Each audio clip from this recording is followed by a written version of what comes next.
It is Monday, January the 19th. It is cold, it is snowy, and we have a lot to go over. We have head coaching hires. We have head coach being fired. We have new offensive or coordinator talking Philly. Again, we got NFL playoffs. We got a bunch of stuff. And it's all coming down right now. So do us a favor, kick back, relax. Let's get realistic. Let's be unbiased because another episode of Unbiased starts right now.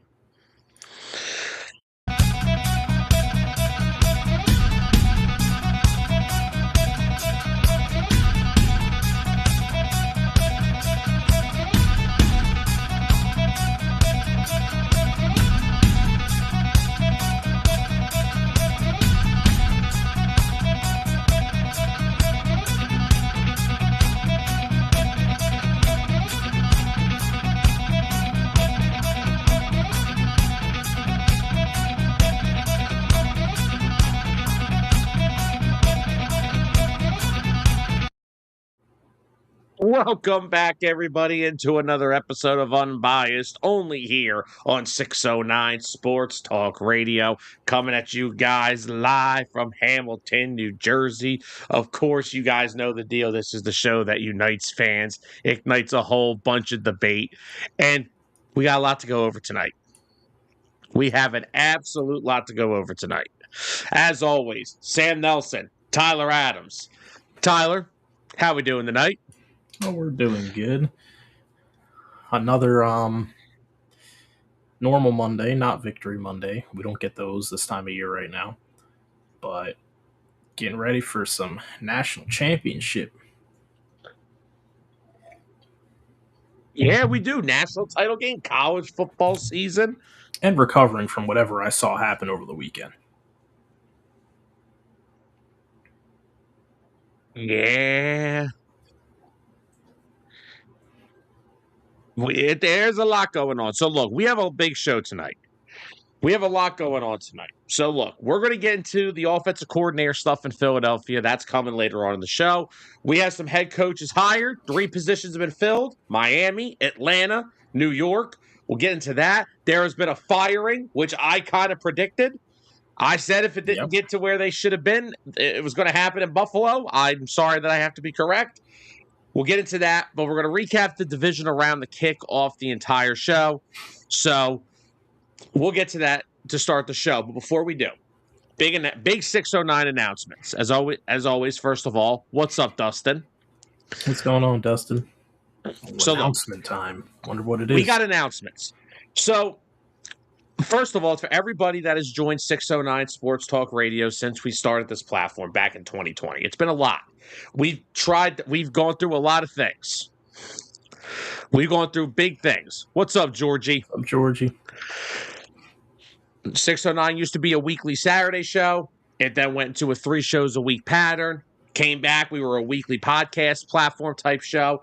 Every Monday, you guys invited us into your homes, and we enjoyed and appreciated all your guys' support.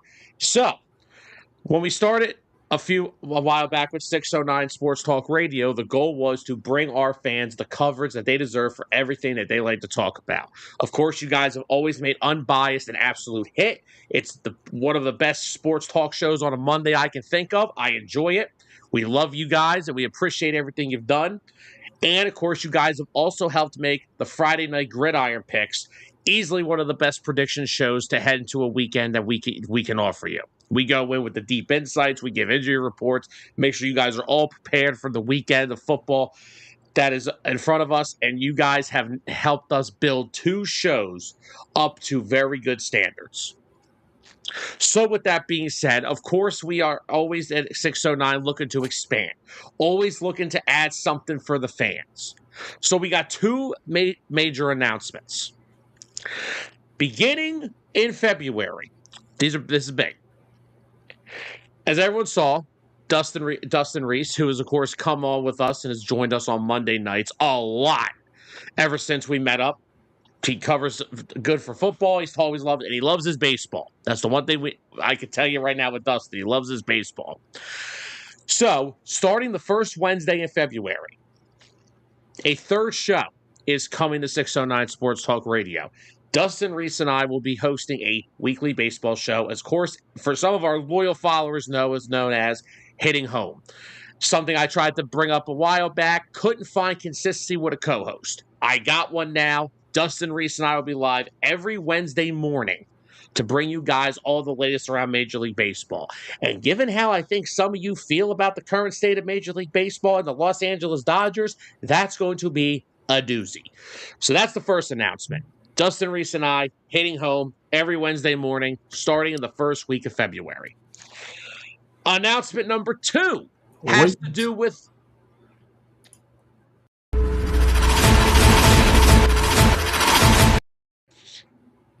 Continue. I see what you did. I see what you did there, Mr. Adams. I see what you did. You just hit me with my own animation. I see what you did there. I missed it on the first one.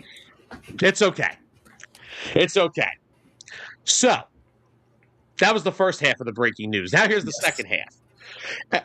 Like we said, you guys have helped us build the Friday Night Gridiron Picks into an awesome Friday night show.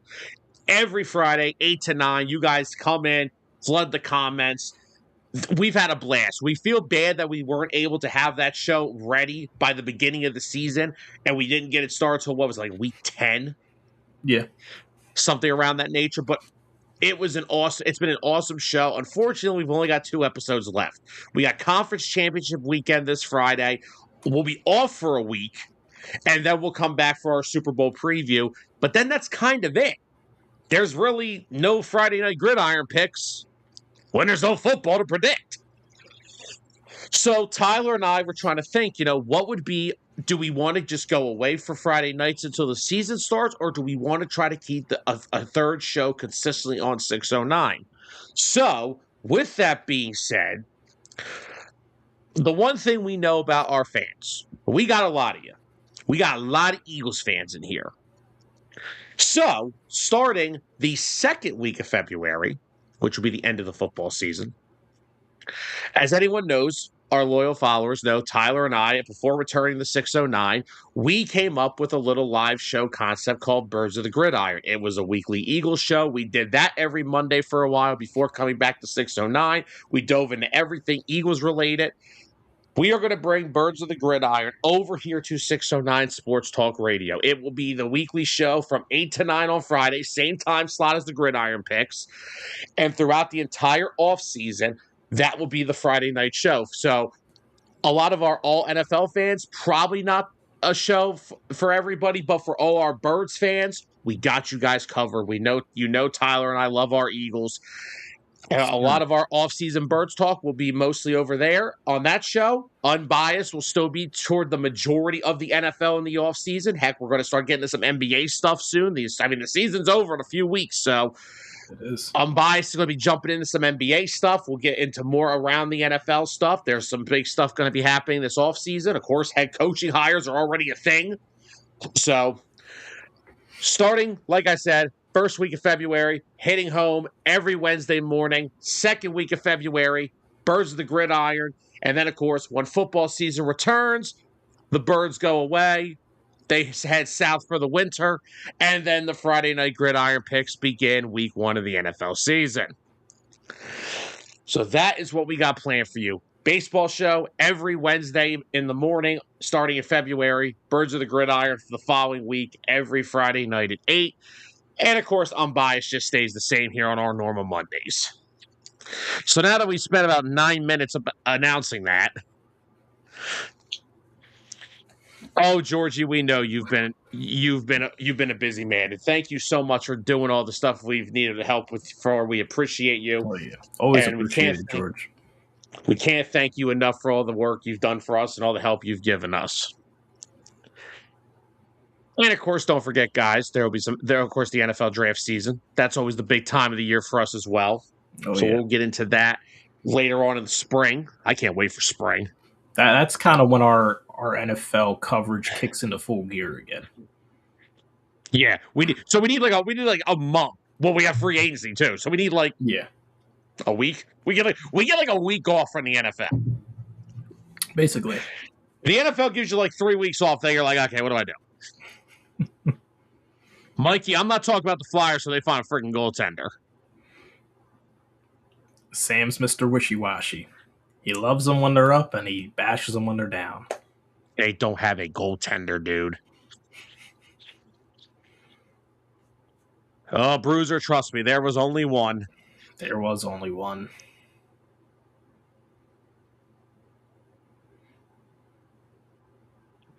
Oh, George.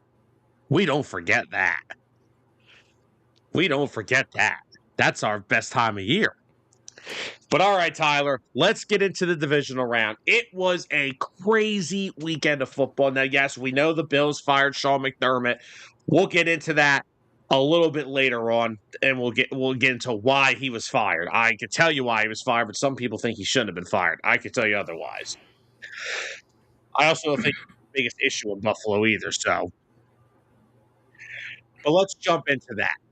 We're going to jump right off into it.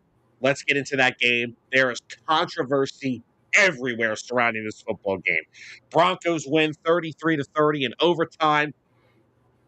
Was it a catch? Was it not a catch? Bo Nix broke his ankle. I don't know what to say. Tyler, I'm gonna let you start off.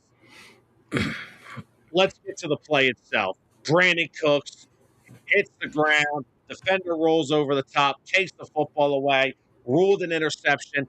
Doesn't really get an official review. No, it didn't. And that's where I'd like to start with all the controversy surrounding that play and that catch. As the referees, you're in a situation where you're screwed either way. That was such a unique play. No matter which way you ruled it, you're pissing an entire fan base off. And people watching at home that may be unbiased towards both teams. No puns intended. It was a tough call for them to make. But the fact that they didn't take the time to pause the game, go review it, take time to slow it down and watch it, it's beyond me. Well, George, people are saying they didn't give it a better look. Yeah, and then you have Josh Allen, who stated that he was never even given a proper explanation by the referee when he asked about it. Oh, there's not a surprise.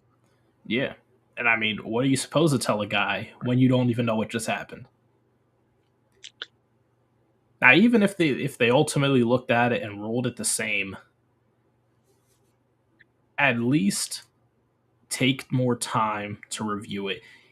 Give a better explanation. They didn't even have a reasoning for why they ruled that an interception.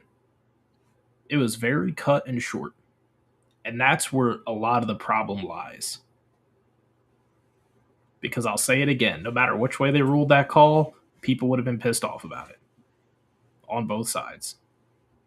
Oh, you're damned if you do, damned if you don't. It was an impossible situation for them to be in. But you got to at least put more effort towards that decision. But So now getting into the play itself real quick. Yeah, go ahead. My personal thoughts on it. I feel like he did establish himself as a receiver, going through the motions of a catch, and should have been ruled down by contact before having the ball ripped free. Now, I've also had this conversation with myself about 10 different times, and my answer to my own question has changed about 5 times. But the final answer I'm going with is that it was a catch, and he should have been ruled down. Because there was a very similar play in Sunday night with Devontae Adams, which I get it. It was a little less of a gray area, but still similar in concept. Was he established as a receiver? Did he have full possession before his knee was down and the ball got knocked loose? There's a lot of tough plays The game's being run at full speed. Things get missed. They did actually look at that one a lot longer than the Broncos interception. So I give that referee crew credit for that. But I do not envy the refs for being in that position. I know we sit on here, we crap on the refs a lot over every week of the season. That was an impossible situation to be in. You don't see plays like that are so 50-50, different ways that you can perceive it. It just doesn't happen often.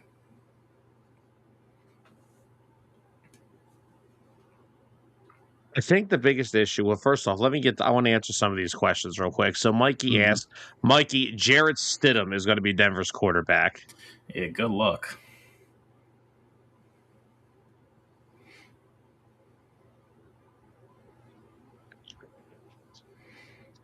Anthony, yeah, I agree with that. These games are not being consistently called. That's the problem. Yeah. And I mean, a good example was in overtime. There was one play where there was a no call PI against Denver when they were defending. That was against Buffalo. It was against Buffalo. And then who was the one who which team was on offense when they did get the call versus they didn't? The Broncos got it when they were on offense, right? Yes. And then when it was the vice versa, Buffalo was on offense, they didn't get it. But no, the thing was the one that would. All right, so first off, let me say one thing. The deep ball that was called for pass interference that set up the field goal, that is pass interference. Tre'Davious White tackled Marvin Mims before the football got there. That is pass interference. But the pass interference up the left sideline, the same play just happened 2 plays later with the Broncos having the ball. The same exact play, and they didn't call it. Yeah. So it's one or the other. What are we doing here? Yeah. It's like, you're either going to let them play and get away with stuff, or you're going to call everything. But when you pick and choose what you want to call going down the stretch when the moments matter in a game, these are the situations that the referees put themselves in, where they're just going to get so much backlash.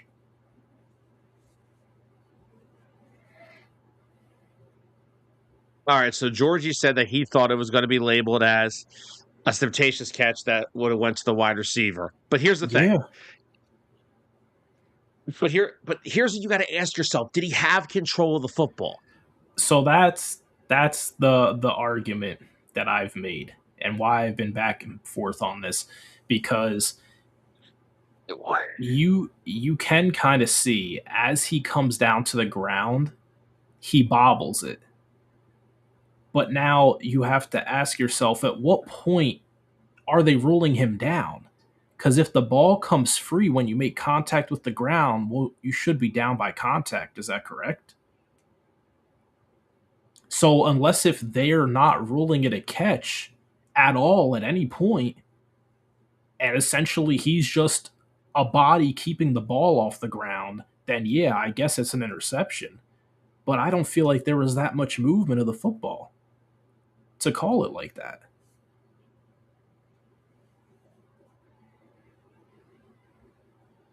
Oh, Anthony, I know which one you're. Are we referring to the one that Riley Moss literally just grabbed him and no one saw a thing? Like Riley Moss, I've watched every Denver Broncos game that I've gotten in New Jersey this year. Riley Moss gets called for pass interference at least 3 times a game. Yeah. Bruiser, I sent Sterator's explanation to Sam, and I was like, I love this. Yeah, he explains it perfectly. Yeah. Man, if only the referees could all be trained by Gene Sterator. Gene Sterator should never retired. Honestly. Like I said, honestly, when he refereed Super Bowl 52 between the Eagles and Patriots, I thought that was the cleanest football game I ever saw called in my life. I haven't seen an NFL game called that clean since. But again, the other thing you have to ask, right, is, all right, Brandon Cooks, I understand people want to say he was down. First of all, 4 hands on a football does not mean control of the football, which both both players had hands on the football. So guess what? Hate to break it to you. That's a problem right there. Number two, now we have to factor in the surviving the ground thing, which we love to do so much. Which, by the way, Marvin Mims, I may want to go check that again. Because that ball was moving. It was. But you got to ask yourself, even if there was not a defender there, was Cooks going to survive the ground? Because clearly he didn't survive the ground because the ball came right out of his hands. So, but the reason I think he would have is because he was on his back. If he was if we're talking about he's face down hitting the ground, then yeah, that ball probably gets knocked loose and complete pass. But I feel like the way he was falling down on his back, even if it bobbled from the impact, I think he would have been able to corral it still. But hey, we'll never know. The outcome already happened. We can talk about it forever. There's two ways of looking at it. It's impossible to rule it 100% correctly.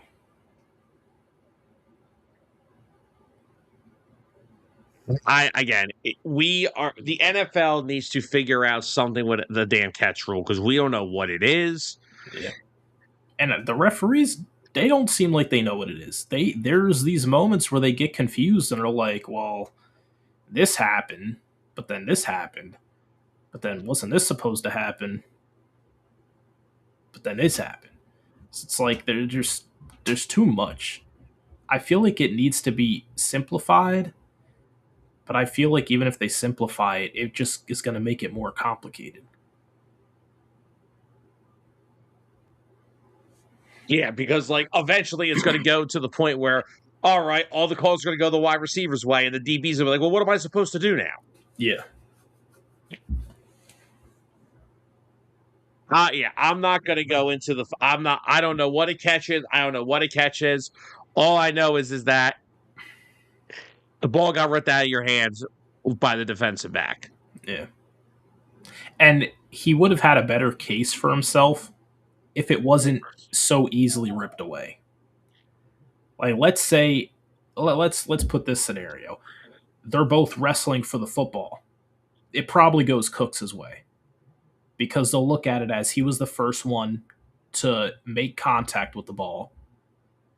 And then even though they were both fighting for it, if he at least hangs on to it to fight for it a little longer to the ground, he probably gets the call.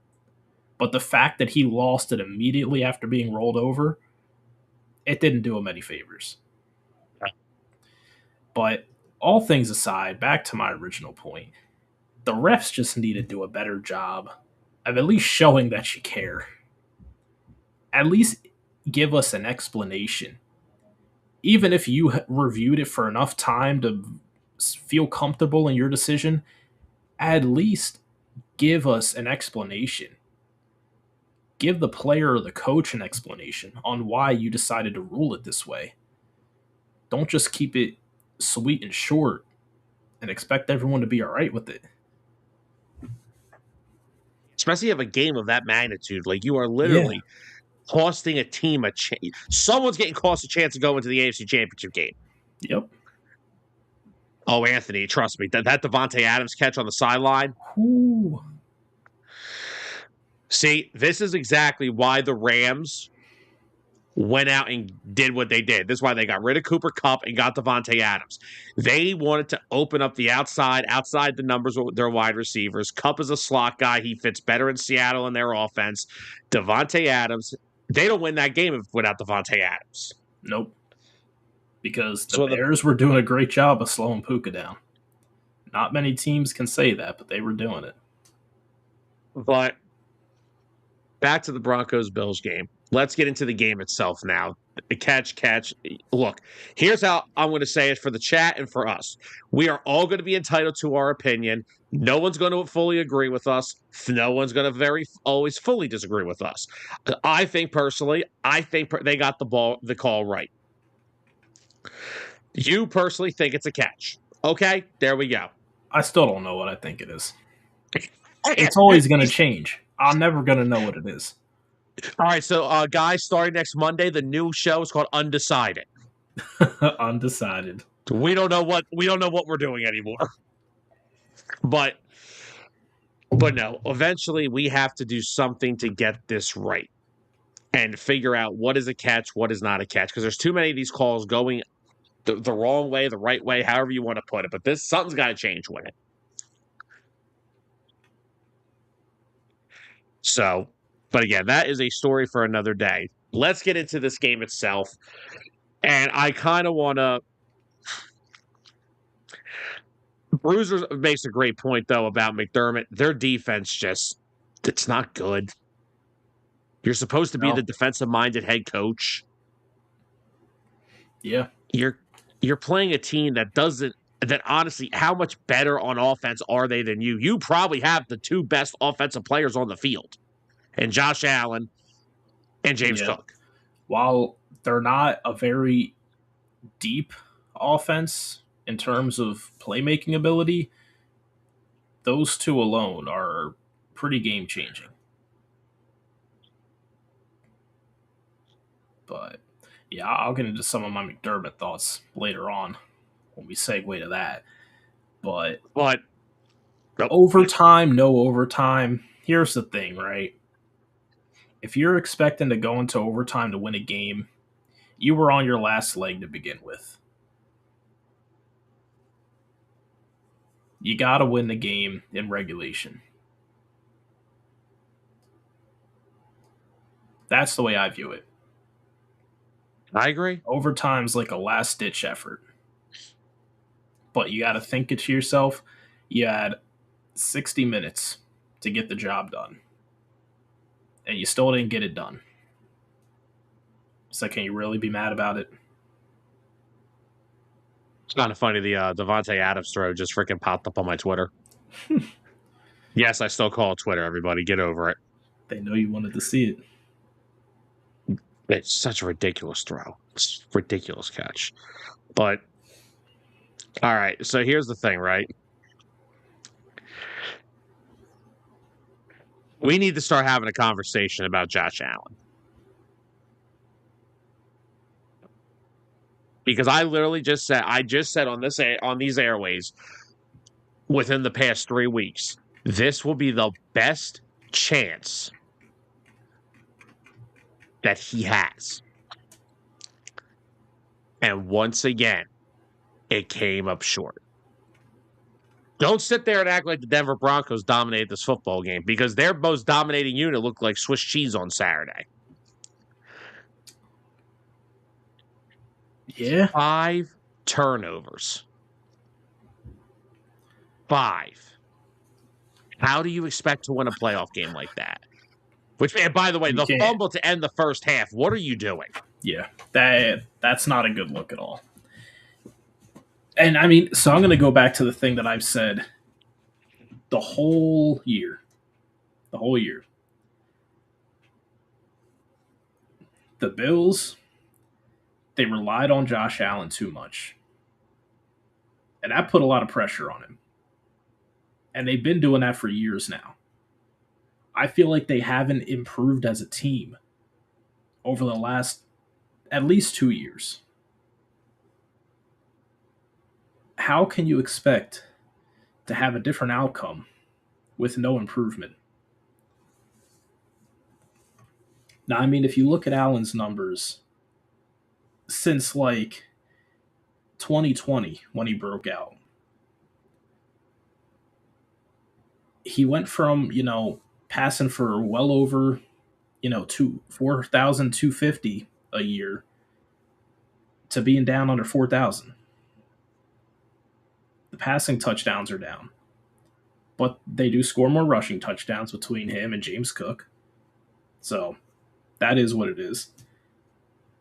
But the turnovers are still there. You got to ask yourself, why are the turnovers there? I mean, he gets sacked a crap ton. This year, he was sacked 40 times. Do you know how many times he was sacked last year? 14. Less? Ouch. 14. There's a clear correlation there. And he only threw 6 interceptions last year. This year he threw 10, but he had quite a few fumbles. So while I know you want to have the conversation about Josh Allen, yes, he hasn't played as great, but this team is also not a playoff team without him, because a lot of these close games that they come back and win are because of him. But the real conversation is, and I think the Bills finally realize it and they're trying to go in the right direction now. McDermott had to go. There needed to be change. They need to bring in a fresh mind, and hopefully whoever that guy was that's taking over, like, control of the team basically, hopefully he knows what he's doing, because they need a guy who knows what they're doing, because this roster has gotten worse and worse each year, and I'm supposed to believe that he can beat Patrick Mahomes to go to a Super Bowl. They got to a point where they're exposed for their weaknesses so much now that without Patrick Mahomes in the playoffs, they still get bounced out in the divisional. So I don't think the issue is Patrick Mahomes. He's still an amazing talent. There's just not enough talent around him or on the other side of the Patrick football. Mahomes, right? Oh my gosh, Josh Allen. Well, no, that's okay, because Josh Allen has Patrick Mahomes on his mind 24/7. That is true. Just like Chris Collinsworth. Okay, but you know what? Here's the problem that I'm having. Okay,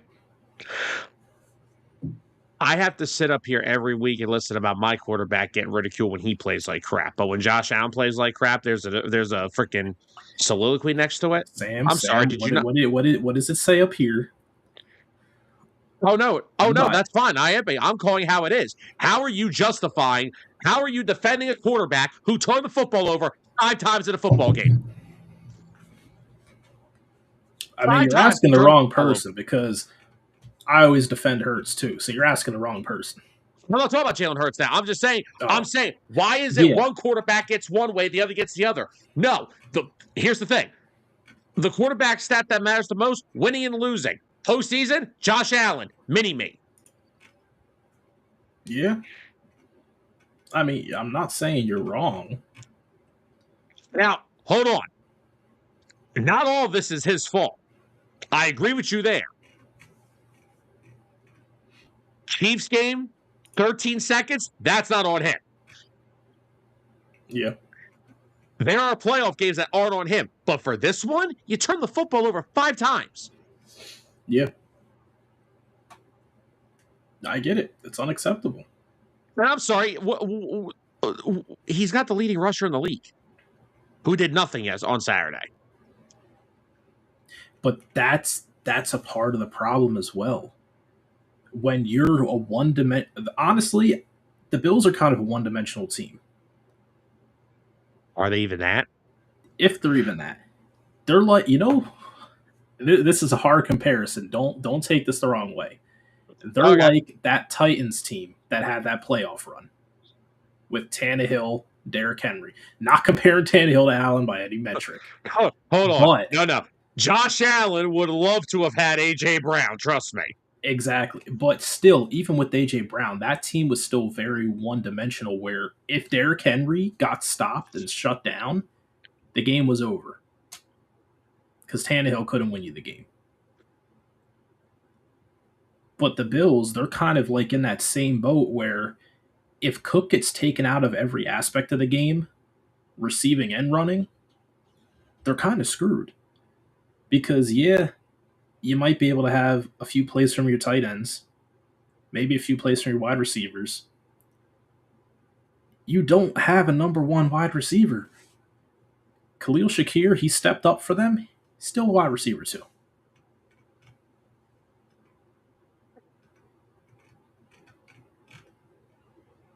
I know, but Shakir's not bad. They have Kincaid and Dawson Knox. They don't have like the worst. Trust me, I've seen teams with worse talent.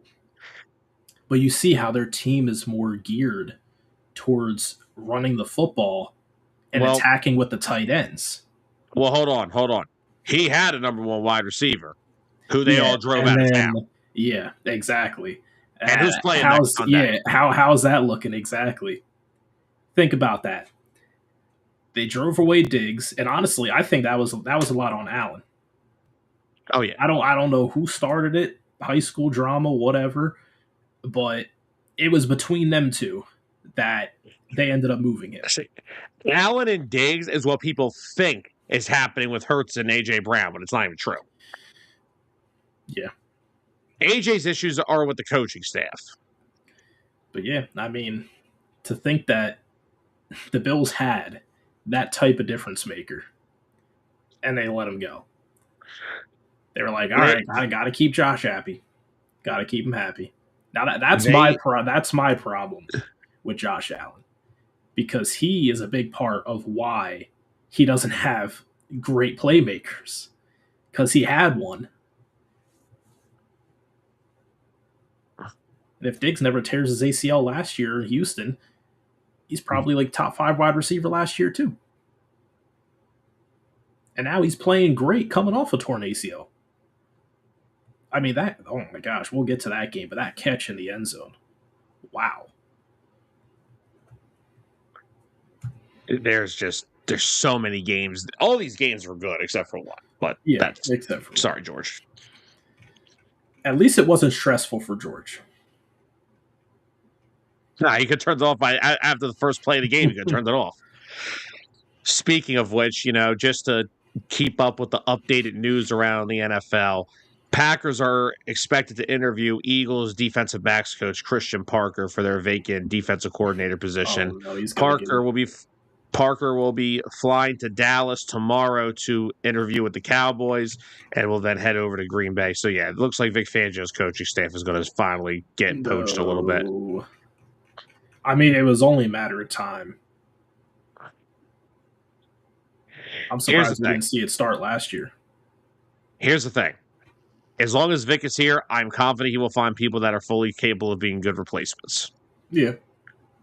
Because unlike another side of the football, that side of the ball is his, and you ain't touching it. Mm-hmm. But let's go to the other side of the football for a second here in that game. And I mean, I know he's not going to play for the rest of the playoffs, but man, Bo Nix. We all said it. The Broncos were only going to be as good as far as Bo Nix could take them. Mm-hmm. Yep. Bo Nix played a heck of a game on Saturday, and unfortunately, look what it cost them. Because now they're going to have to roll with Jarrett Stidham, because that was not a very impressive showing by Denver's defense. It wasn't. I mean, to get walked around and allow 13 in the fourth quarter, not a good showing at all.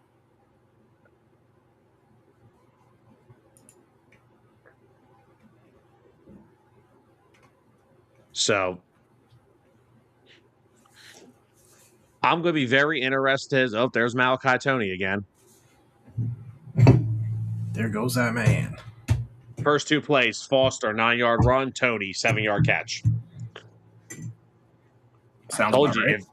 I told you, Miami is going to, the focus of this game, they're going to get the ball to Tony in space and let him make a play. Because, I mean, look, trying to beat coverage against Indiana, that's like, that's like telling a chicken to become a rooster. But anyway. But no, I feel so bad for the Broncos. I thought Bo Nix played well. Clearly led the game-winning drive in overtime. He outplayed Josh Allen. It is hard to outplay Josh Allen. He did. Regardless of what I've said over the past few minutes, it is hard to outplay Josh Allen. But Bo Nix, man, made plays when he needed to, and they're heading off to the AFC Championship game next week. Now it's time for Jarrett Stidham. Yeah. And just think about this for a moment here, right? Buffalo had 283 passing yards. Denver had 279 passing yards. Buffalo had a combined 183 rushing yards. Denver had a combined 70 rushing yards. How did this game get to overtime? It's because of the 5 turnovers. Yeah. You got to play turnover-free football. And I get it. We're upset with how the Eagles' season ended. That's a reason why they lost so many close games. Yes, their offense couldn't score in the second half of most games, but they also didn't turn it over to take their team completely out of it, except for that Chargers game. And we still almost won that.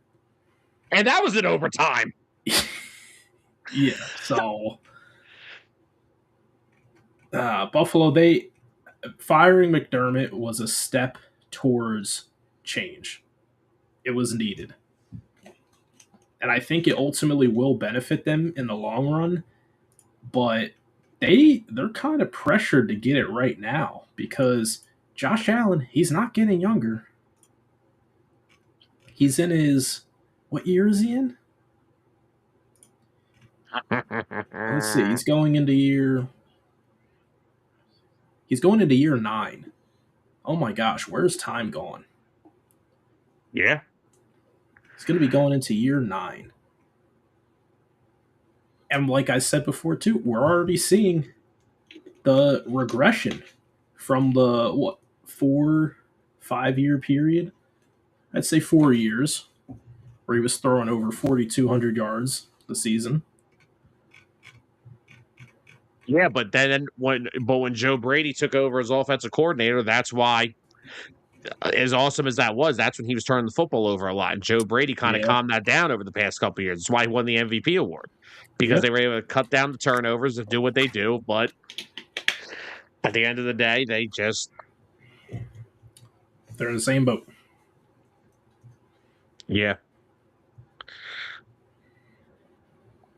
So,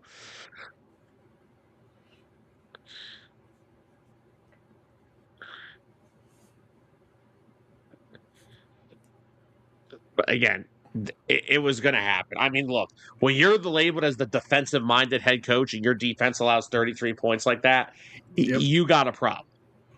Yeah. Also, I got some interesting numbers here for you.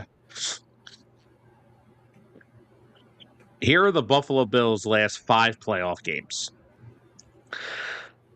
Blew a fourth quarter lead at Denver, blew a fourth quarter lead at Kansas City, blew a fourth quarter lead versus Kansas City, blown out by Cincinnati at home, blew a fourth quarter lead against Kansas City. Mm-mm-mm. You can't blow leads late in the game.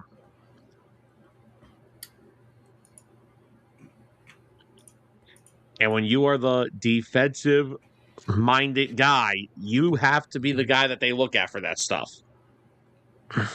Yep. So,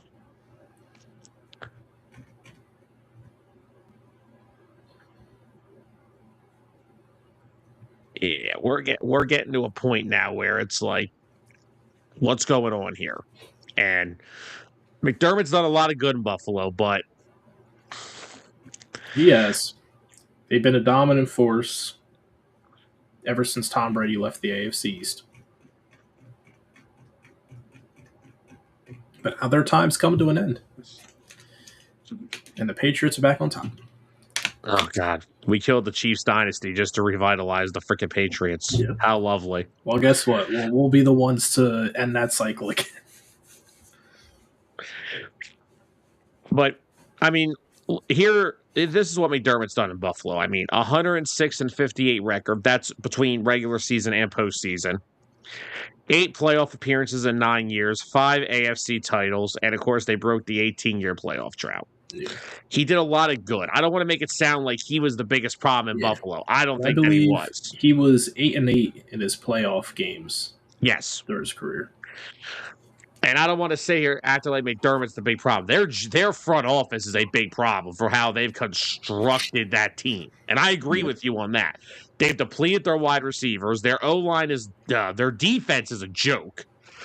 They they spent all that money on their quote unquote best defensive players a few years ago, and they all look that defense is now awful.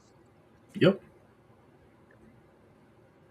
Mikey, the only way the Jets are doing anything in the AFC East is if the other 3 teams leave the division. The Jets need a division of their own so they can win it. And they'd lose that too. Oh my gosh. But no, I think the Bills, a lot of their issues hinge on that front office and how they've constructed that team. You cannot win you cannot win a Super Bowl by playing hero ball. And what I mean by that is Josh Allen is not going to ever, because football is a different sport. It's not Yeah. basketball. It's not baseball where one hot hitter can get you to the World Series. It's not how a goaltender can carry you to a Stanley Cup. Josh Allen is never going to be able to 2007 LeBron James a team and take them all the way to the promised land. He took 5 scrubs to the NBA Finals and got bounced by a better team. That is the problem with the Bills. Their team is so poorly constructed. Like I said, I don't want to blame things on Josh Allen. I like Josh Allen. I'm just saying you can't turn the football over 5 times and expect to win. He's part of the problem, but not the whole problem. I think we can agree on that. Hey, James Cook fumbled the ball yet on a Saturday too. He's just as much to blame. Yeah. And then George was saying how the Bills, they promoted the GM. Now, what I would like to know is how much say over the roster did McDermott have? Really not a lot. Are we sure? Are we sure that McDermott wasn't the one making a lot of these roster decisions? I mean, he was there for a while. You would think a coach that longly tenured with a team would have a good say in roster decisions. Maybe that's another reason he got canned, because he just wasn't constructing a good roster. And like you said, a defensive-minded head coach, and his defense was his worst unit. So I don't know, we'll have to wait and see how this guy is, if he actually is a good football mind, because they said that he was having full control over the team. So I've seen how that's gone so far. So at least it's not Chip Kelly, so they got a head start there. Oh dear God! All right, let's jump into some of these other games. Then we'll get into some head coaching talk, because there's a lot to talk about with that. Oh yeah. Speaking of turnovers, I was gonna say, are we going to that game? Where do you want to go with this? What game do you want to cover next? We started off hot. Let's go over to the Sleeper Fest, also known as Seattle's bye week. I guess Bryce was right. Sorry, George. Wow. Oh. Wow. Sorry. I'm stating the hard facts. San Francisco treated this game like they had just won the Super Bowl against the Eagles the week before. It was their Super Bowl. That was their fan base's Super Bowl. They all traveled out there. All, whatever. I don't even know, 10,000 of them, however many it was, marching down the streets. And then they showed everybody what happens when their depleted defense goes up against an offense that actually knows how to move the football, which is not the Philadelphia Eagles. Seattle and again, what did I say about Seattle? If they can control the ground game, they are unbeatable. Unfortunately, now we saw Zach Charbonnet tore his ACL, and he is out for the rest of the playoffs. That's a tough blow. He's such a very solid change of pace running back. But I'll tell you something, man. Kenneth Walker having games, young man. They needed him to step up in a big way, and he did. He looks like through the rest of this remaining 2 games, if they make it through, he looks like he's ready to shoulder that load of the sole lead back. Well, George, tell Bryce I have a very rude awakening for him. That's not the situation here. Pump the brakes there with that one. I wasn't even so sure about the 49ers being a bye week, but they had won their Super Bowl against Philadelphia on the road, so that's that. But no, the Rams. Whew. Let's go take a look at their last 2 matchups. They lost by 2 in LA. And then, why am I blind? Where's the other game? There it is. And then they won by 1 point at a shootout. I do not know what to expect from that game, but we'll get to that on the Friday night gridiron picks. Oh yeah, that'll be Definitely not a bye week. Definitely not.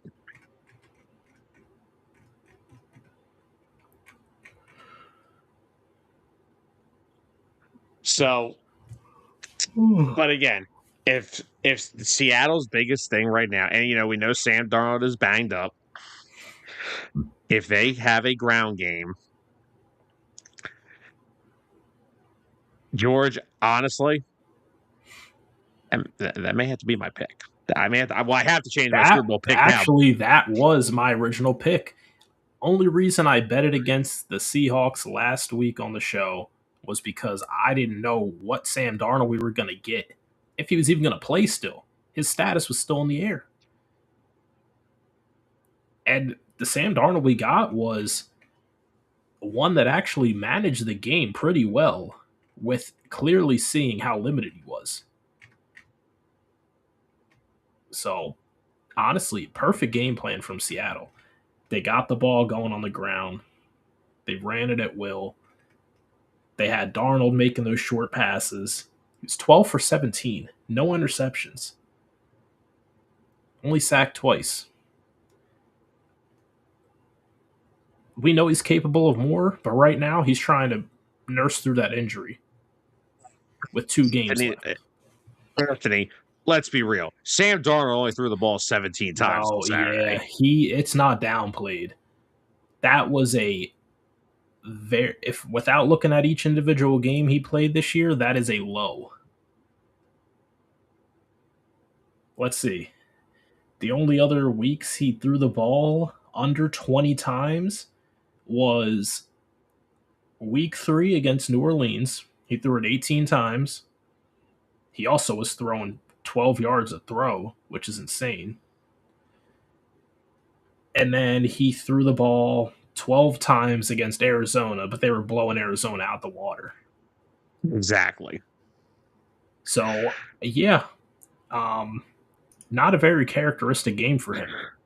But, I mean, here's their receiving numbers from Saturday. Cooper Kupp, 5 for 60. Walker, 3 for 29. JSN, 3 for 19 and a touchdown. Yeah. Jake Bobo, 1 for 16. I just hope next year he has like 800 yards because that is just such a great football name. I'm a name guy. What can I say? I've told you this 1,000 times.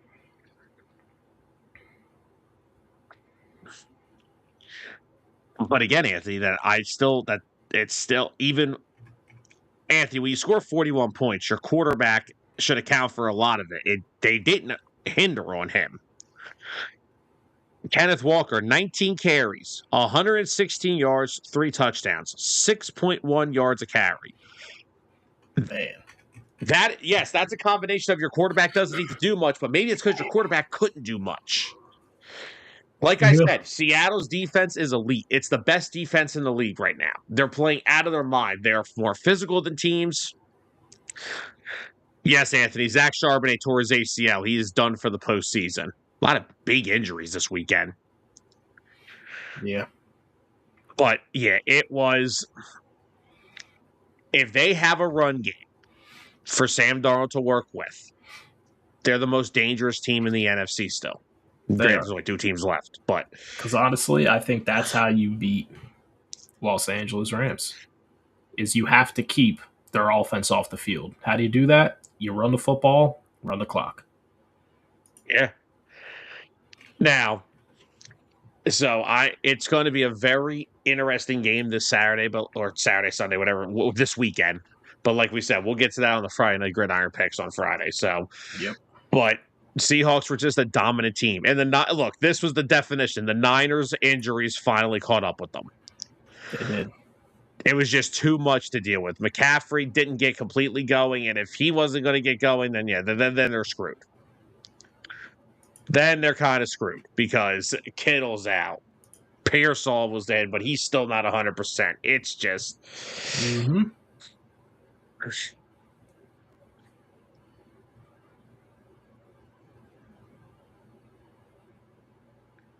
So, it's Seahawks. They were just dominant, and It's going to be a very interesting NFC Championship game.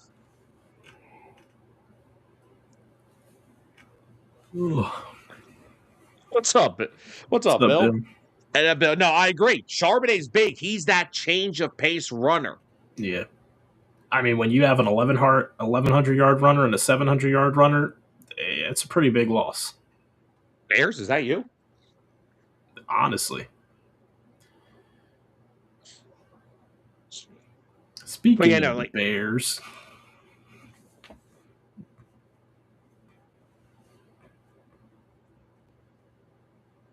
I mean, George, they looked like it on Saturday. I hate to say it, but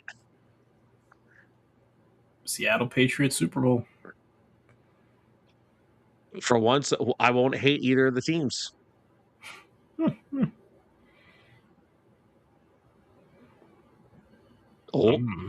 Yeah, he's not wrong. Yeah, that's true. There's just one problem. There's no players or coaches involved from either side still. Lies. Oh, wait. Hold on. Who am I missing? Josh McDaniels is currently the Patriots offensive coordinator. Give me a break. He went around the NFL and came back just to go back to another conference championship with the Patriots. Jesus, man.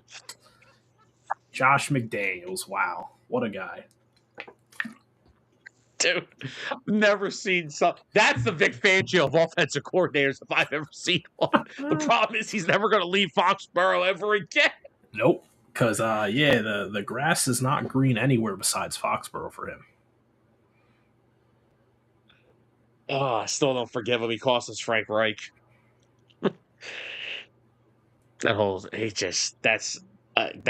situation is just. Yep.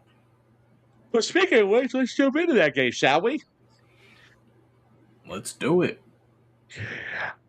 Patriots defense did exactly what I expected.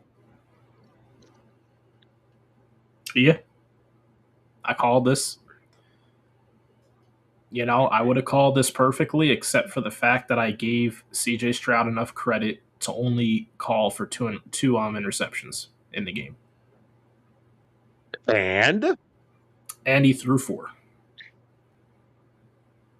I believe you called it. I think you said to me, what's stopping him from turning the ball over 4 or 5 times again? CJ Stroud in 2 playoff games this year. Oh, Jesus. 9 turnovers.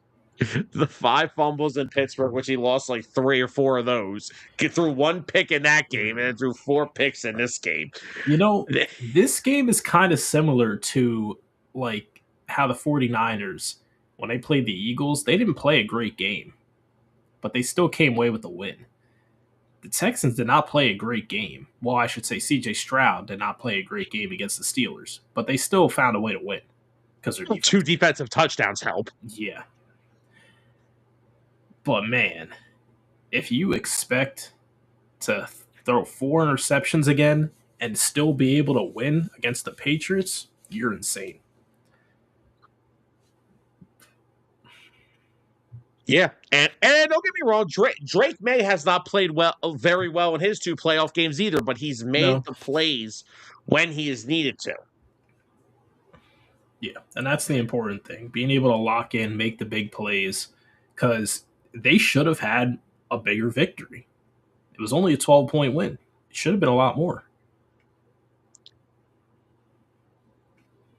Yeah, because if you look at the fact is, everyone's saying like, oh, the Texans defense, why are they struggling so much tonight? Because literally the second they get a stop, Stroud's throwing the ball back to New England.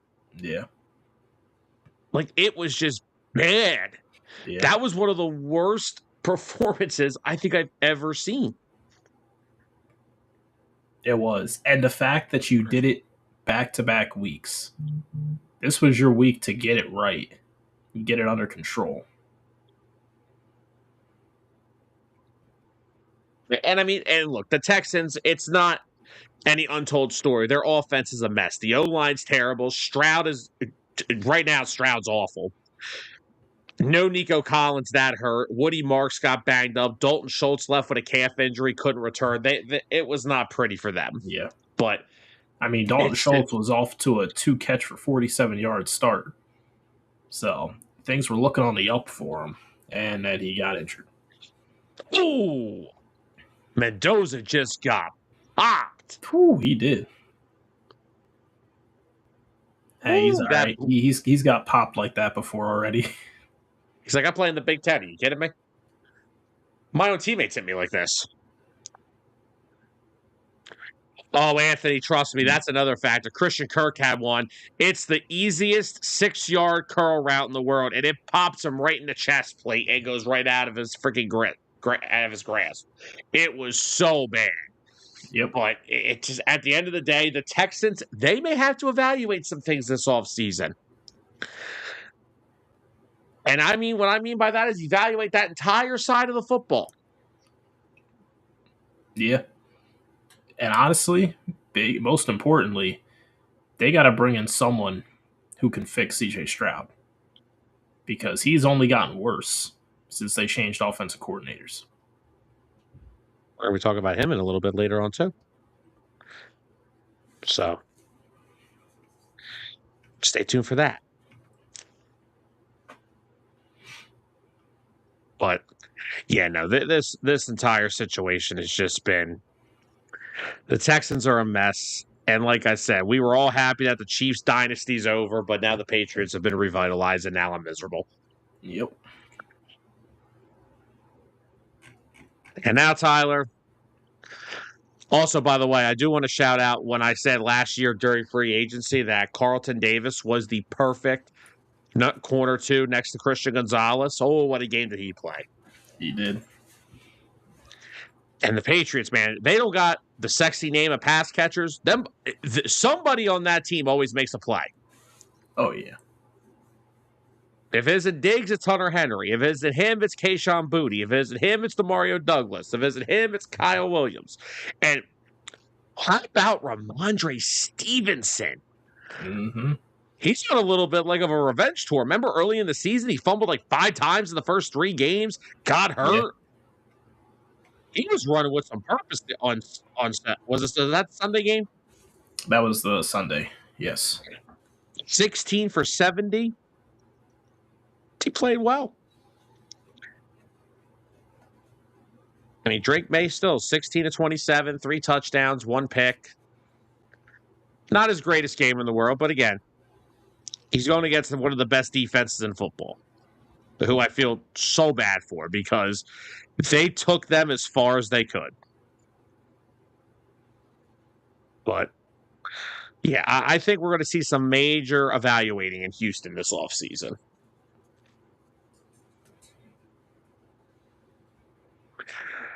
And now we could segue right into the last game because Anthony asked a good question. Anthony, I honestly don't blame either. I think Caleb had the right play in mind. I don't think Moore was really paying attention. Yeah. I don't think he got his head fully turned on the football. The Bears were playing. They were off to a great start on that drive. They were moving the ball. They were making safe plays. They took the shot at the big play, and it cost them. That was the unfortunate thing. They had a big play, and it cost them.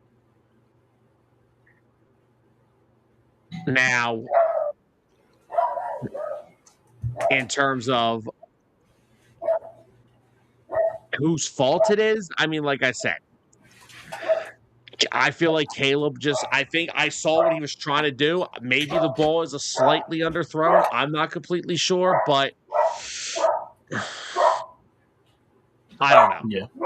I don't think DJ Moore got his head fully turned around on the football either. So it's a very tough play to figure like who to blame, but it's just unfortunate because that game had everything you expected it to.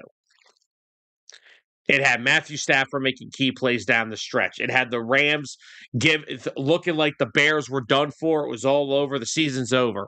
And then Caleb Williams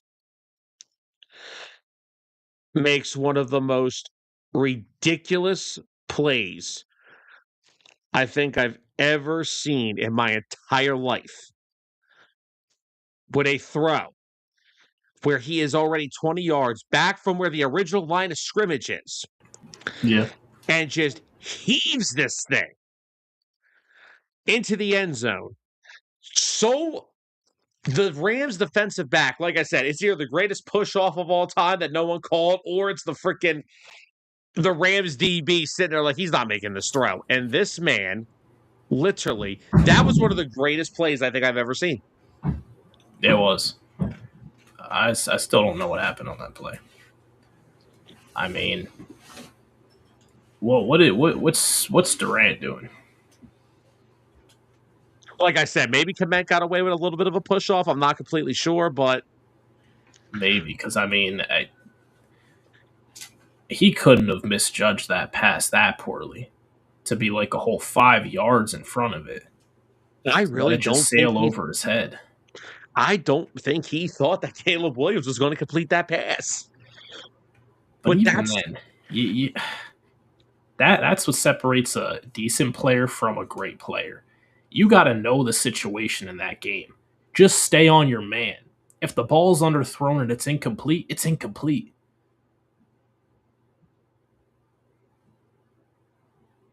that will be, and this is the reason that Caleb Williams was drafted number 1 overall. That is the ridiculous arm talent that he possesses. And Yeah. honestly, I feel that I got myself on the edge of my seat for that football game, and I don't got a dog in the fight or a bear or a ram. But to watch that Bears team this year, they may have been one of the most fun teams to watch in the NFL this year. Now, a lot of people are criticizing Ben Johnson, some of his play calling of sometimes going for it, sometimes not just. But that's the thing. That's who these guys are. That's who Ben Johnson is. That's who Dan Campbell is. Yeah. That's where he got it from. And that's where they got this far doing what they do. And the fact that you trust your players that much. Also, let's be real. I understand the Bears defense. They take the football away. They're the best team in the league at it. They're not a great defense. No. They're not a very schematically well put together defense. They'll take the football away. A fundamentally good defense. Yes, but they're not well put together just yet. They put all their resources on the offense with Ben Johnson, the running backs, Colston Loveland. They needed to go for as much as they did. They had to put as much points on the board to play with the Rams, and unfortunately, it sucked. The 4th down and goal play prior to the greatest throw I've ever seen in my life, that was not a good play call. I didn't like how it was just a simple fall down route in the middle of the end zone. I thought we could have went a little better. I wish, but I mean, at the end of the day, I just want to say that, I did say in the offseason, people are overreacting to Caleb Williams in year 1. He was coached by Matt Eberflus. That should be all you need. That's all you needed to know. And, we thought it too. We went into the season. We thought, hey, maybe Jaden Daniels is better. I still think both quarterbacks are equally just going to be just as good. But when you looked at Caleb's numbers, you're like, this doesn't signal a bust. This signals somebody who was poorly coached. He got Ben Johnson, and look what they just did in year 1. Yeah. I mean, the criticisms of Ben Johnson's play calling in that game, come on. First-year head coach to bring them to the divisional round. I think he was actually the first coach, if what they said on TV was right, the first-year coach to bring their team to the divisional round and not losing a wild card. Yeah. I mean, he obviously knows what he's doing. You can say he made a wrong call. It's going to happen. But trust me, the Bears are going to be a very good team. Right. For a lot of years. Welcome to the NFL. Every call is a bad call unless it works out. Yep, exactly. Because if it works out, you don't have this conversation. Nope. But that throw is going to be in the back of my mind for the rest of the offseason. Yeah, and like you said, that is the Caleb Williams throw. That's who he is. Yeah. To be able to stand there basically flat-footed, scrambling around, just throwing up a last-minute heave and to deliver it with such power and accuracy is just ridiculous. Yeah. And like, give the Rams credit. Bears didn't overly dominate them on the ground, which I kind of I thought they would have, because the Rams' run defense this year, like I said, has not been great. It's had Yeah. moments where, oh man, that's a good play. Indiana's they're a little mad right now. Did you see the Mendoza hit that they missed a minute ago? Yeah. Got a bloody lip and all. Mm. Oh, that ball was tipped. He still had a chance to catch it. Wow. But no, yeah, Chicago fans, you guys should be in great spirits. The Rams were my pick to go to the Super Bowl starting this in the offseason. You took Matthew Stafford and the Rams toe to toe, which I was told the cold weather was going to phase them. It didn't. Nope. It may have Didn't.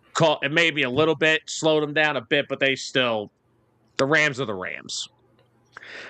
Matthew Stafford made plays when he had to. The Devontae Adams catch is pathetic. It's ridiculous. And the Rams did exactly what they had to do. And that was a great game. I'm not gonna shut up about the Caleb Williams throw. So we might as well get ready to segue, because I'm not gonna stop talking about the throw. But talk about it as much as you want. What is your takeaway on the last play, the interception that Cam Crow got? I'm split. What I felt like was, I thought the Bears were in fine shape just to play it safe, minimal routes, get 5-6 yards here, 5-6 yards there. I felt like Moore didn't get his head fully turned around on it. He didn't. What's going on, Robert?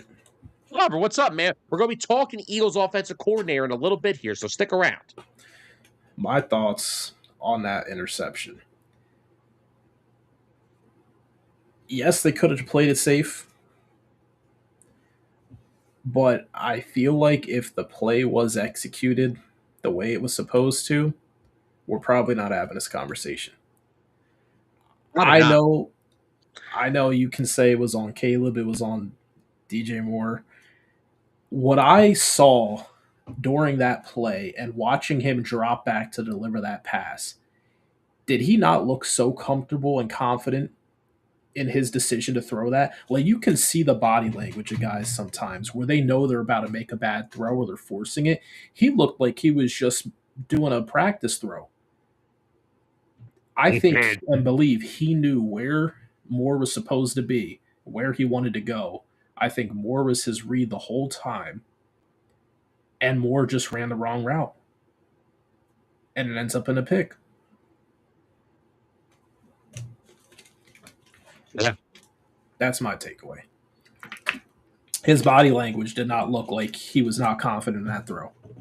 He looked like that's where he wanted to go, and he knew he was going to place it there perfectly to him. I love the confidence we saw in Caleb throughout the entire postseason, and now, Robert, part of me agrees. I agree. It's a risky play, but the play definitely went wrong.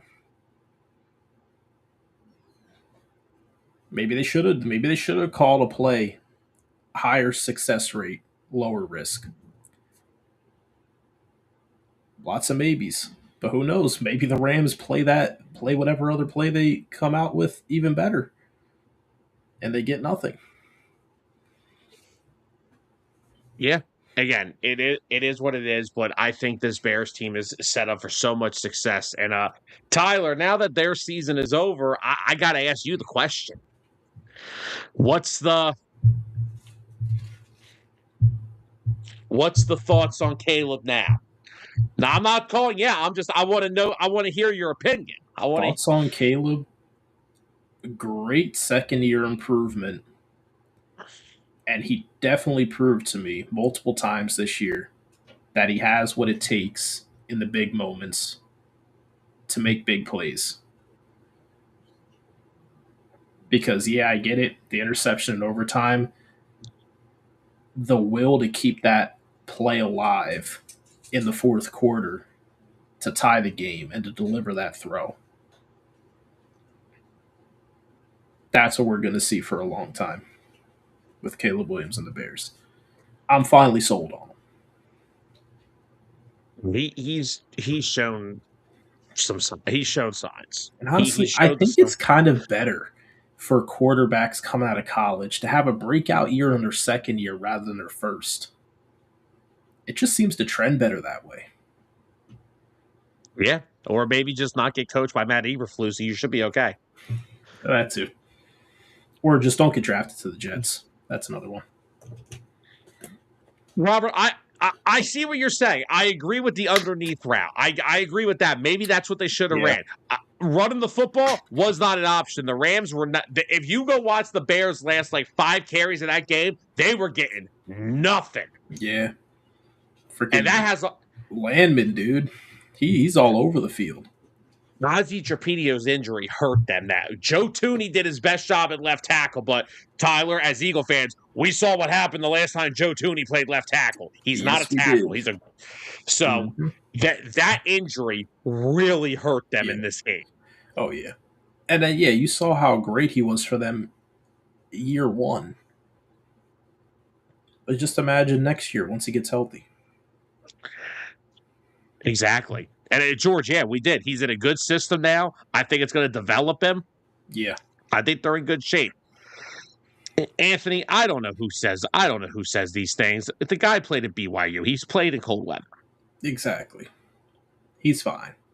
Yeah, right, hold on. Who was the one serving up the puka sickles? Was that Sir George?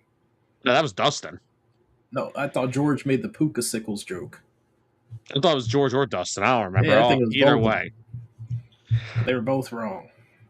Well, I mean, either way, neither offense played automatically awesome in this game. I mean, he only scored 37 combined points, but still, it was a good game. The Rams are the Rams right now. I think the Rams are on their way to possibly being champs again. I think them in Seattle's going to be a good game. So, yeah, it'll be interesting. But, all right, let's segue out of this. Awesome divisional round talk. Let's get into some of these. We got coaching stuff to talk about now. We have head coach positions getting filled. We do want to talk about the Eagles offensive coordinator as well. Tyler, where would you like to start this off? Where do we want to kick this off at? Let's kick off some Eagles OC talk. Oh, thank God. All right. Since Robert's still in here within the chat with us, let's kick this off while he's still with us. So, here's what we have so far. I have updates, and I have exactly where I have reported interest, interviewed, requested an interview.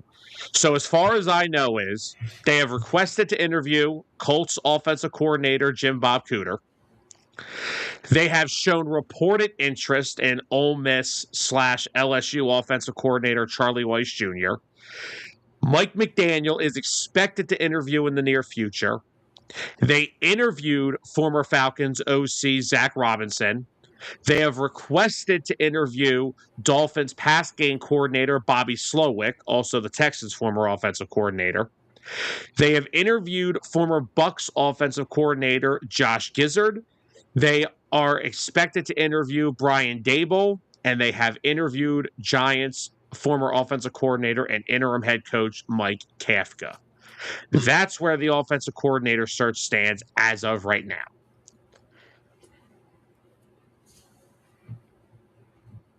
So what are your thoughts? My quick thoughts? I hope I can say anything can be better than Kevin Patullo. But I'm not going to say that because I said the same thing about Brian Johnson, and I was wrong.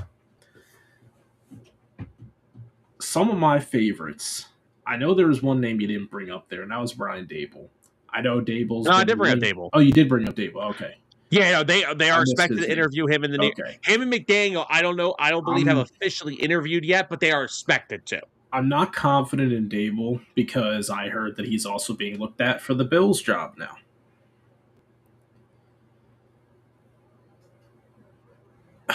Mike McDaniel, while he is a good offensive mind, I don't see him sticking around for, honestly, more than a year if he's successful first year.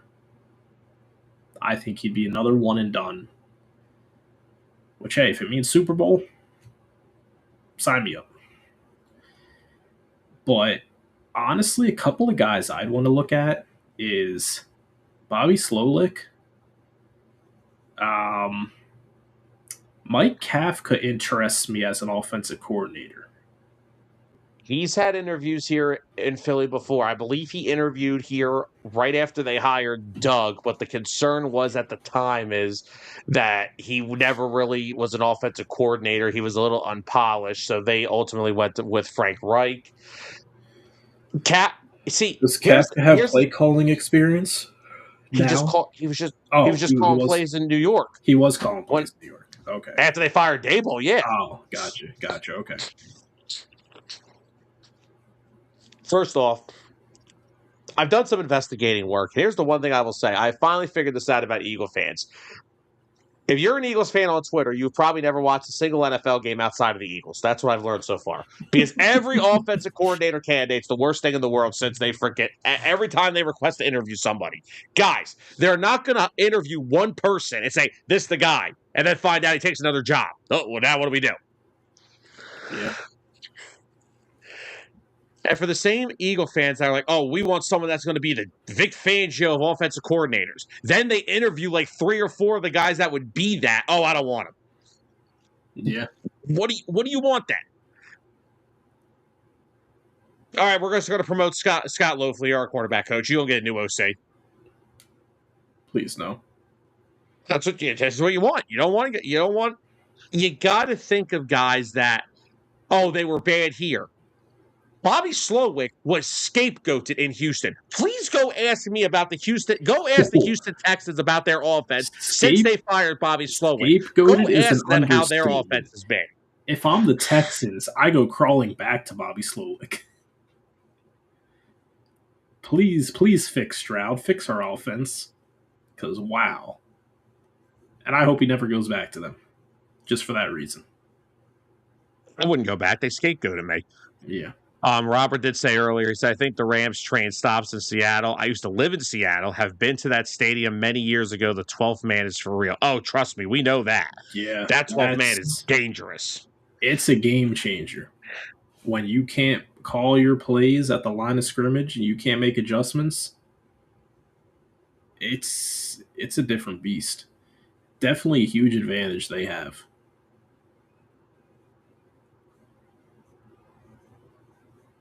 Amongst the names that are popping up here, like Josh Gizzard, nah. No. Nope.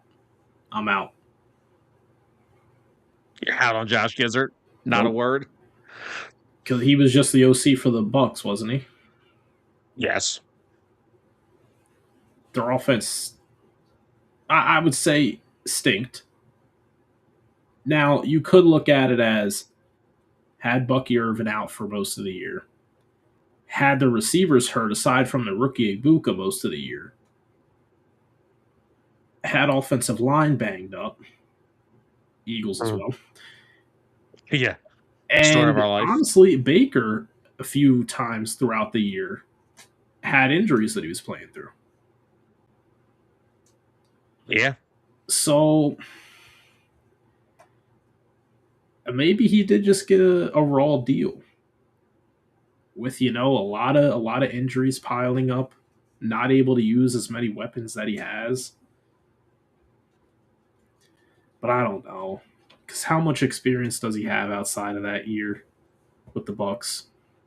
Yeah, Gizzard would not be. Oh, it's Grizzard. I'm sorry. There's a GR, not a GI. My mistake. But either way, he's not the experienced guy, in my opinion. No, but so here's where I'm at. I'm with Robert here. Mike McDaniel sounds like the best choice. McDaniel would be the guy that would come in here and basically change the entire offensive philosophy, which I think is needed. Yep. Brian Daboll, the relationship with Jalen Hurts is intriguing. He's also been on coaching staffs with Nick Sirianni, so he's worked with him before. I'm surprised I have not heard I have not heard Cliff Kingsbury's name in anything in over a week. Yeah, it's kind of like, what is he doing? Like, does he want to be a head coach? Does he want to be an offensive coordinator? Is he holding out for something we don't know about? So that'll be interesting. I also will be interested to see if the Eagles attempt to try to get an interview set up now with Joe Brady now that Sean McDermott is out in Buffalo. But honestly, Buffalo, they kind of seem to me like their head coach job. I feel this is unfortunately where I think the Eagles were going to lose out on Dable. I think he's going to go back to Buffalo and I be think he their head is too. coach because Yeah. of what he did with Josh Allen, which it sucks because I would love Dable here, but Yep. yeah, Grizzard doesn't do anything for me. Kafka, maybe, I don't know. Zach Robinson, Mm, the three guys that I'm starting to get more familiar with, and kind of if it's not McDaniel or Dable or Kingsbury, Kingsbury may be my guy because I need someone who's going to come in here and fix the damn passing offense. yes. Somebody was like, "Oh, you know this guy can fix the run game." The run game is fine if the five fat men up front do their job. I'm not worried about my run game. I'm worried about my passing offense. Yeah. So the three names that I realistically could see, if it's not one of the big names, your Kingsbury's, guys like that. Jim Bob Cooter, he was on Nick's initial staff in 2021. He's been with Shane Steichen as his OC for the past few years. He has now. The thing is with the Colts, he doesn't call plays, but I mean, I don't want another guy who doesn't call plays. Sam, Jim that Bob worries Cooter, me. whatever. It does. Is that not valid to be worried about a guy who doesn't call plays? Now, No, if you were to tell me he used to call plays or he's had play calling experience years ago, I'd be more open to it. I need someone who knows how to have that play sheet in their hand. I'm confident in the guy who hired him as his OC in Indianapolis. That's where I'm going with this. You can hate it all you want. I like Charlie Weiss. I don't hate it. I don't mind. I don't want to hear the it's a college guy. Okay. And Honestly, sometimes you need that. Now, I'm not a fan of college coaches making the jump to head coaches in the NFL right away, but to a coordinator position, yeah, I like the wrinkles that he could probably bring from college football into the NFL. that means we're going to take Trinidad Chambliss in like the 5th round, so it's okay. Oh my gosh, you and And we're going Trinidad to trade McKee, Chambliss. and we're going to trade McKee for a 3rd rounder. We're good, dude. It's fine. Honestly, if they did that, I wouldn't be mad. Bobby Slowick is becoming a name that I am actually starting to really like the idea of because, like I said, that Texans offense was fine until they scapegoated him. Yep. So obviously, I'm in the agreement. I want one of the big guys. I want Dable. I want McDaniel. I would love Kingsbury, but you got to start thinking realistically. And some of these other names, they're intriguing. Jim Bob Cooter, I could see some things there, but what scares me, not only what you said, what scares me with Jim Bob Cooter is, all right, well, then we're still running Nick's offense, which Nick has shown that his offense is not good enough. So, but guys like Bobby Slowick intrigue me. Charlie Weiss is a really interesting name. They are casting that a one does wide interest me a lot. search to get this right. They are casting a wide search to get this right. Because, I mean, with Weiss, that's development of Jackson Dart, development of Trinidad Chambliss. I mean, that's a pretty good track record. That's almost like Cliff Kingsbury's track record back when he was at Oklahoma.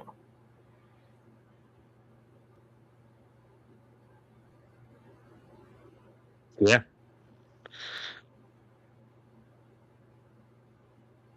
So it'll be interesting. It is going to definitely be a very interesting time here. But obviously, I want one of the big guys. I want Kingsbury, McDaniel, whoever. So, all right, Tyler, we got to get to some of these head coaching hires that have happened. Now, I think we kind of went through McDermott's and the situation with him. So let's get into these hires that have happened. We got John Harbaugh to the Giants, Kevin Stefanski to the Falcons, Jeff Hathley to the Dolphins just today. Yep. Where do we start here? Man, I mean, I guess let's talk about probably the hottest coaching candidate. That was John Harbaugh.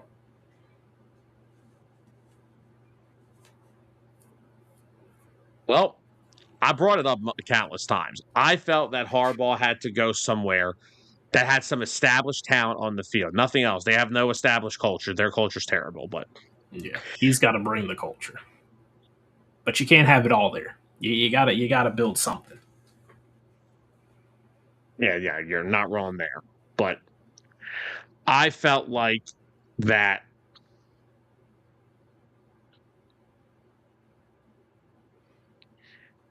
the Giants needed someone, like you said, to establish a culture there. And Harbaugh needed to go somewhere that had some established talent. I don't see him going to the Raiders, even though the number one overall pick is intriguing. It's not enough. The Titans are a joke. The Cardinals are a mess. The Giants are a mess too, but at least the Giants have, Jackson Dart, Cam Scatterbo, Theo Johnson, Malik Neighbors. We'll have to see what happens with Wan'Dale Robinson in free agency, Andrew Thomas at left tackle. On the defensive side of the ball, you have Abdul Carter, Kayvon Thibodeau, Brian Burns, guys like you got talent all over the field. Yeah, they do. The They got only the thing that pieces. yeah, and I'm sure Harbaugh's probably going to bring Todd Monken, which is why I didn't bring him up. Which is why I didn't even bring him up for the Eagles in terms of their offensive coordinator. I haven't seen his name at all in any other talks of coordinator, head coach, nothing. I think he's going with Harbaugh. If he does, I mean, let's put this into perspective. Lamar Jackson's got how many MVPs now? I don't even know. I lost track. Two. Okay. Should have been three. So many. I think now Jackson Dart will never have the athletic ability of Lamar Jackson, but I think he's got a better arm than Lamar. It's very intriguing what Harbaugh can do and Monken with Jackson Dart. We know they're keeping Dart now. Because when Harbaugh, I guarantee you a lot of those hang-ups and the talks with the Giants were because he had to tell them, well, you're not trading this kid away. It's probably the best quarterback talent that Harbaugh has in his career, maybe, with the ceiling that Jackson Dart has. I don't know if I would say that over Lamar still, but no, I know that Lamar's accomplished so much, but you got to think Lamar's accomplished a lot under that coaching regime. True. And now we'll see how he looks with a whole nother regime. So that'll be something interesting to see. But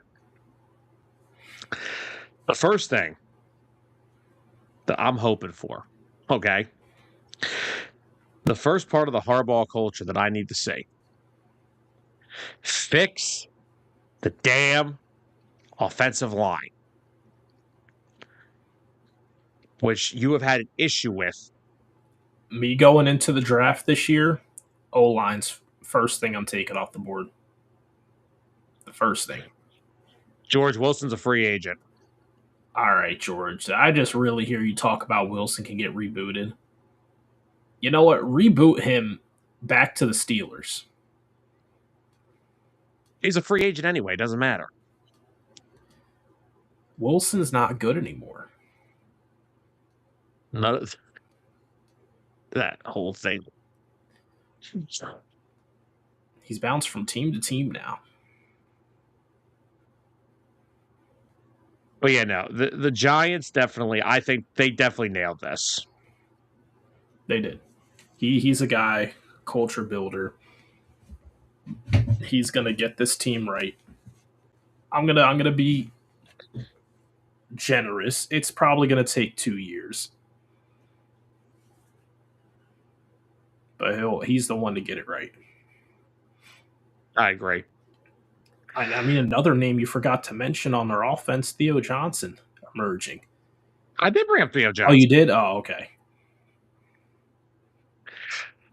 But no, I agree. I agree. Like, he had a really strong second half to the year, and now, depending on what they do with Wan'Dale Robinson, is crazy because they could re-sign him because everyone's like, oh, they can just draft a wide receiver. No, you need to develop an offensive line, which is what starts with draft picks. Yep.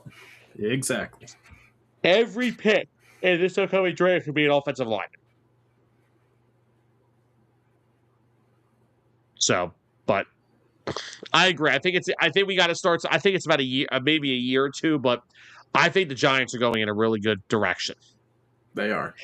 They're bringing a guy who's provenly won for a long time, and I understand, like, oh, the playoff games lately. This is a team that has employed head coaches like Joe Judge and Ben McAdoo.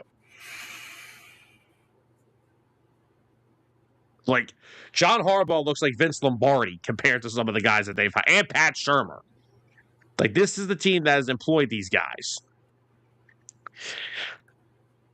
No, Georgia mistake. They can get Jameis Winston cheaper. Agreed. And he doesn't need to have an office on the top floor. Exactly.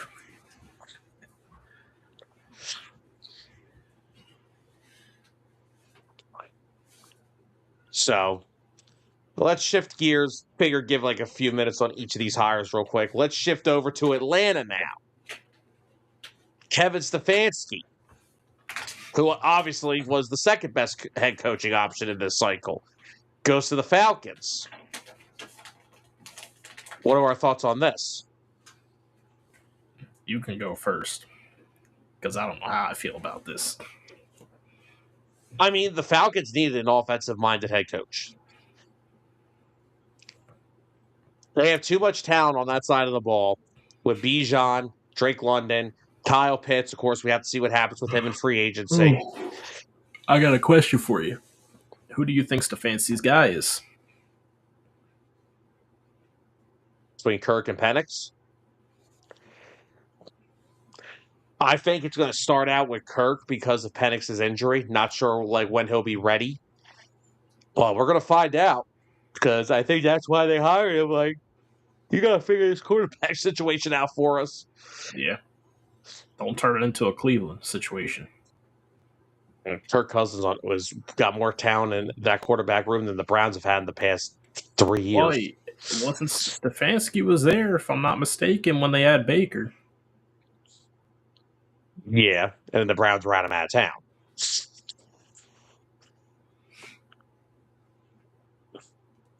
I'm just saying, like, the Browns are just the Browns. Everybody that goes there is dysfunctional.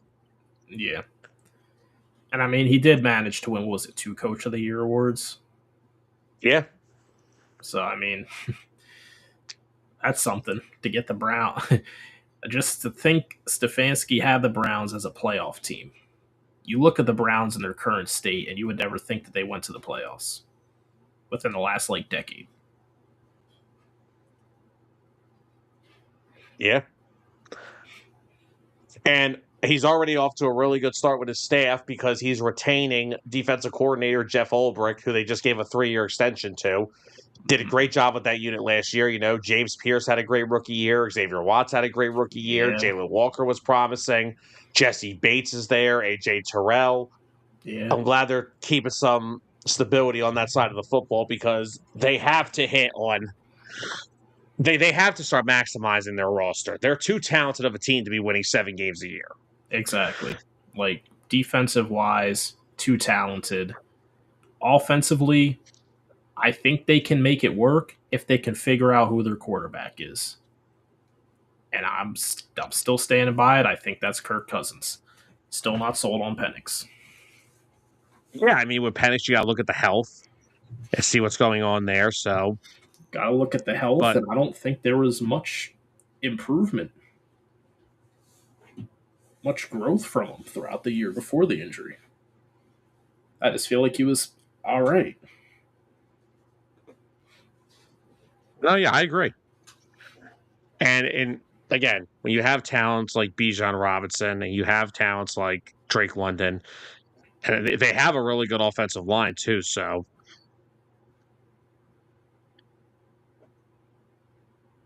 we're gonna have to see what happens. But I like the hire. It was the second best option available next to Harbaugh, and I think the Falcons got it right. They did. Now let's slide over to the Dolphins, and this is probably where this will be the ending segment here. Jeff Hathley, Packers defensive coordinator, has finalized a 5-year deal to go to the Dolphins. Of course, the Dolphins poached an executive from the Packers already as their new GM. So, what are your opinions on Hathley going over there to Miami? At first, I was confused, but then I thought about it in the bigger picture and realized how good of a hire this is for the Dolphins. Because what he's done with the Packers defense this year and a little bit last year too is very impressive. And you can't look at it as, oh, he's the defensive coordinator that just allowed was it an 18-point fourth quarter comeback to the Bears. Yeah. That's not all on the defense's fault. The lack of offensive ball movement, which we should know about as Eagles fans, contributed to that 18-point comeback as well. Yeah. Offense has to keep up their end of the bargain too. And he also lost Micah Parsons a little after midway of the season. And Devontae Wyatt. Yeah, and Devontae Wyatt. Was not easy, but ultimately in the grand scheme, I think it's a very good hire. And hopefully they can, build off of this, figure some things out. I still think they need to think about Mr. Tua as well. Without a doubt. But the other thing you have to look at here is they are poaching from a pretty damn good organization in Green Bay. Maybe Halfley could teach the Dolphins how to play in cold weather. Oh, man. I hope so. Well, but no, yeah, they would have to travel to a cold state to do that. He's going to have them practice in Green Bay all for once a month. They're going to fly the whole team to Green Bay, and they're going to practice there. But ultimately, I do like the hire. I think they need some. I don't know if this is a rebuild, a transition. We'll have to see. How Halfley assembles his staff will be interesting. But to be a better organization, sometimes you got to go and get guys from a good organization. The Packers are a very well-run organization. They've been one of the most consistent playoff contending teams over the past 3 decades.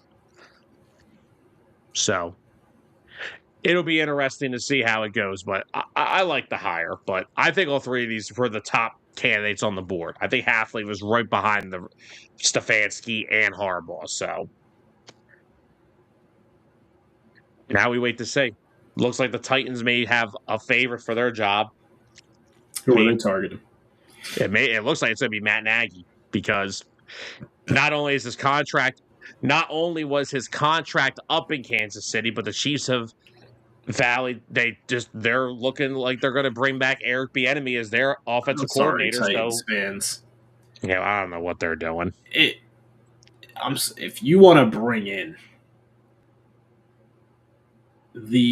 I'm going to say disgraced offensive coordinator who couldn't get the job done in Kansas City to turn your organization around, I sure hope he can prove me wrong. Because what are we doing? It honestly screams to me like 1 year and you're fired if he goes there. Good luck to Cam Ward. Honestly, good luck to Tennessee Titans fans in general. But anything else you'd like to add? Let me see. What else happened this week? I think that's about it. Wait for tomorrow when the Eagles have a new OC and all the other head coaching they'll jobs announce that tomorrow in the afternoon. But all right, everyone. Thank you all for joining us tonight. Absolutely bomb episode. Thank you, everybody who blew the chat up and came in to talk some football with us tonight. Awesome weekend of football. Friday night gridiron picks this week. Going to be a lot shorter, down to 2 games. So we're going to get on out of here. Hope you guys have a great rest of your week. Stay warm if you're in these states where it's freezing freaking cold. So stay warm. Have a nice night. Have a good week. We'll see you guys on Friday. For Tyler Adams, Sam Nelson. Good night, everybody. The following has been a presentation of 609 Sports Talk Radio.